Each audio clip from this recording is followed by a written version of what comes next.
نبی کریم صلی اللہ تعالیٰ علیہ وآلہ وسلم کے دریائے رحمت، چشمہ علم و حکمت اور فیض صحبت سے حصہ پانے والے خوش نصیبوں میں ایک حضرت سیدہ حفصہ رضی اللہ تعالیٰ عنہ بھی ہیں، جو کہ امیر المومنین حضرت سیدنا عمر فاروق اعظم رضی اللہ تعالیٰ عنہ کی صاحبزادی ہیں۔ نام و نسب: آپ رضی اللہ تعالیٰ عنہ حضور علیہ الصلوۃ والسلام کے اعلان نبوت سے 5 سال پہلے پیدا ہوئی۔ آپ کا نام حفصہ اور والدہ کا نام زینب بنت مظعون تھا۔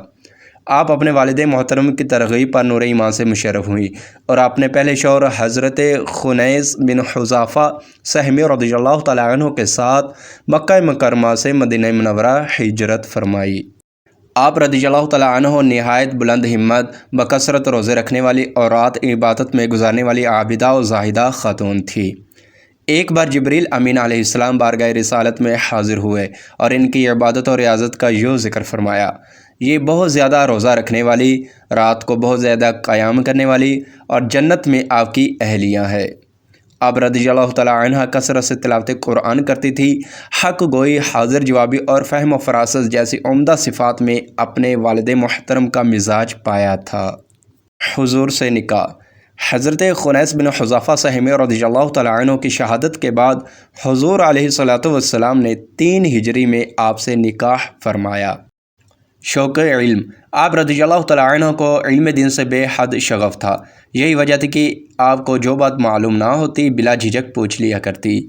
ایک بار حضور علیہ الصلوۃ والسلام نے جنگ بدر اور حدیبیہ میں شریک ہونے والے مسلمانوں کے بارے میں فرمایا: مجھے امید ہے انشاءاللہ عز و جل ان میں سے کوئی بھی دوزخ میں نہ جائے گا۔ آپ رضی اللہ تعالیٰ عنہ نے عرض کی: کیا اللہ عز و جل نے یہ نہیں فرمایا؟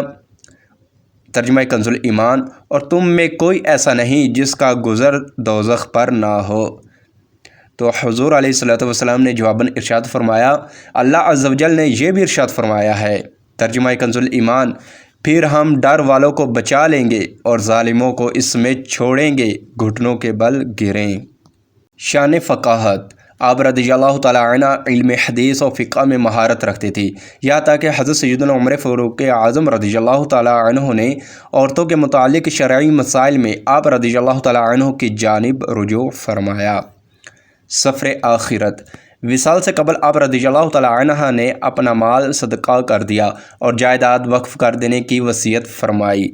ماہ شعبان المعظم 45 ہجری کو مدینہ منورہ میں روزے کی حالت میں 63 برس کی عمر میں انتقال فرمایا۔ آپ کی تدفین جنت البقیع میں دیگر ازواج مطہرات کے پہلو میں کی گئی۔